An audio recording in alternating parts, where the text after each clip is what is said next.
Hello bachcho, let's see the question.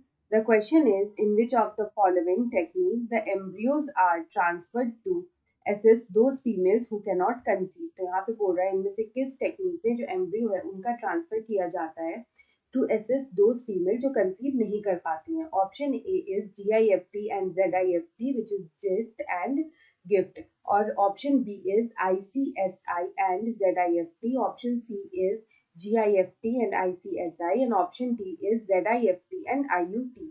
तो यहाँ पे इस तरह की जो फीमेल्स होती हैं जो कंसीव नहीं कर पाती हैं but they can provide a suitable environment for the development of foetus, तो उस तरह की जो फीमेल्स होती हैं उनमें यहाँ पे क्या होता है कि इन विट्रो फर्टिलाइजेशन किया जाता है.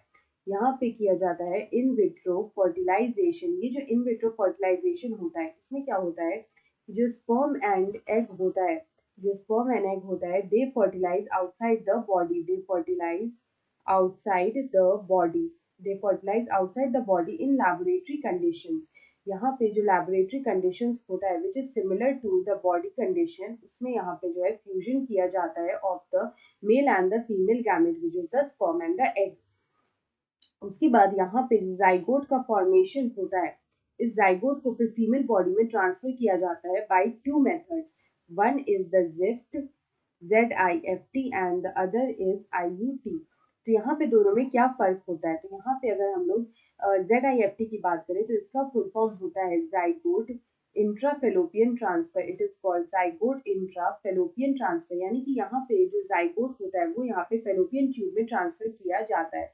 यहाँ पे जो एम्ब्रियो या फिर जो जाइगोट होता है it is up to 8 blastomeres, वो यहाँ पे अप टू 8 ब्लास्टोमियर्स का होता है. यहाँ पे अगर हम लोग IUT की बात करें तो ये जो IUT होता है इसका यहाँ पे फुल फॉर्म होता है इंट्रा यूटेराइन ट्रांसफर.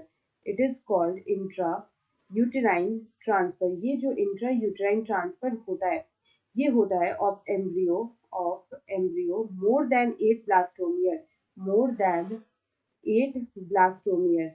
यहाँ पे जो ट्रांसफर होता है वो होता है direct into the uterus, into the uterus.